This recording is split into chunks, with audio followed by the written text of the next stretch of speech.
But first, my guest now, Yoni Bashan, is joining us live from Israel. He's the first Australian media journalist to venture into Gaza since the Hamas October 7 massacre.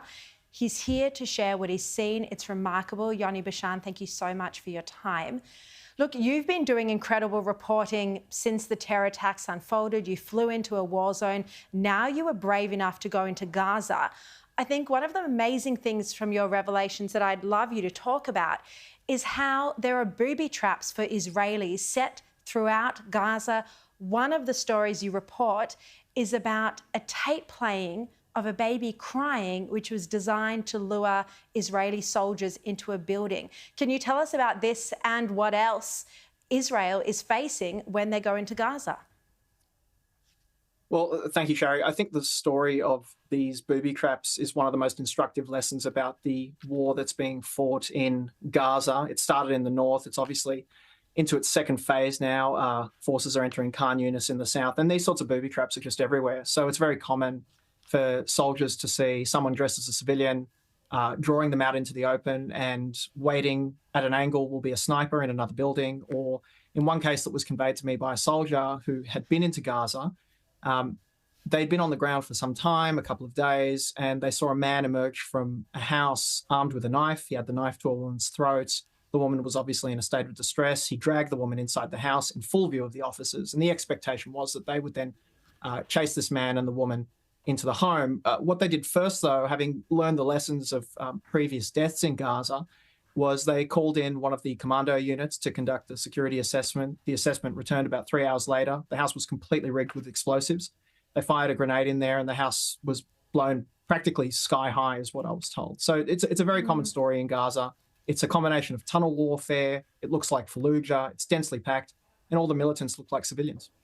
Well, yeah, that's another point you made in your article, that it's very difficult for the IDF to work out who is a terrorist and who is a civilian, because it's not like Hamas wears an armed combat uniform. They dress in T-shirt and sweatpants. That's correct. It's a T-shirt, it's a hoodie, it's sweatpants, and quite often they'll be seen walking down the streets without actually holding any weapons. So they look perfectly like any other civilian non-combatant. The challenge that the Israelis are facing is that what these people do, and that the military strategy on the ground for Hamas, is to hide RPGs, Kalashnikovs, anti-tank missiles in secreted locations. They'll either be in houses, they'll be around corners, they'll be in gutters, or in any place where the Israelis can't see them.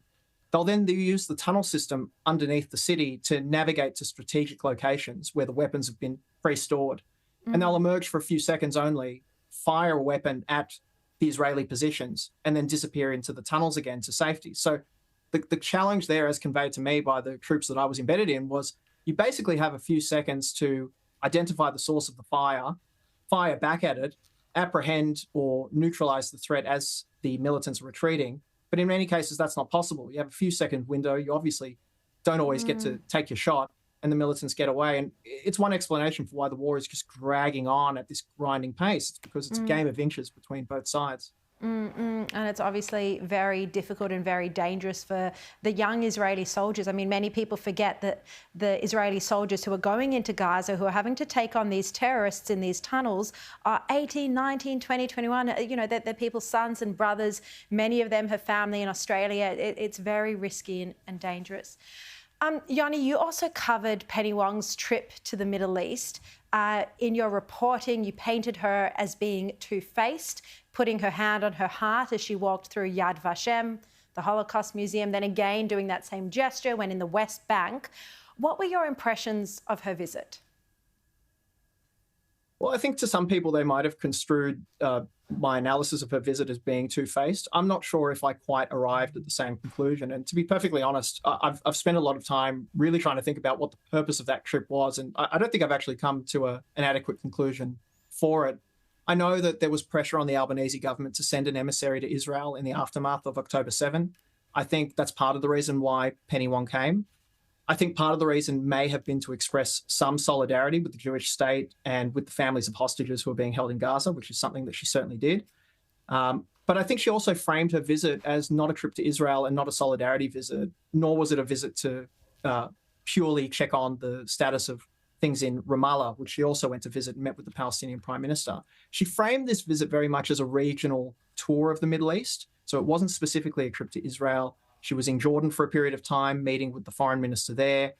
I was present at a press conference that she attended with the Jordanian foreign minister, where he made some truly reprehensible remarks about October 7, saying that, repeating the remarks of the UN secretary that were made a few months ago, that the events of October 7 didn't, quite literally, he said this, he said that did not happen in a vacuum, and that there was a context to it.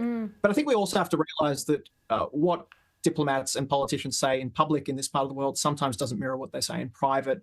And so I think what Penny Wong was ultimately trying to do by coming to Israel and to the Middle East was to express Australia's positioning on the crisis. I don't think anyone wants to see any more civilians being killed, either on the Israeli side or on the Palestinian side, of course. And I think it was purely a gesture to express that position and try and express some kind of influence in the region, even though in reality, Australia's influence on the Middle East is really quite minimal. Yeah. And just as well, it is minimal. Now, just before you go, I just wanted to ask you about how the hostages who have managed to get out of Hamas's control are adjusting to life in Israel. Are any of them back at work? How traumatised are they?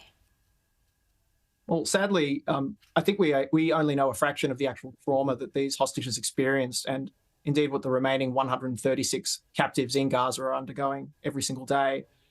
The slivers of information we are hearing are harrowing. Of course, for those who've returned, they're not back at work, with the exception of maybe one or two.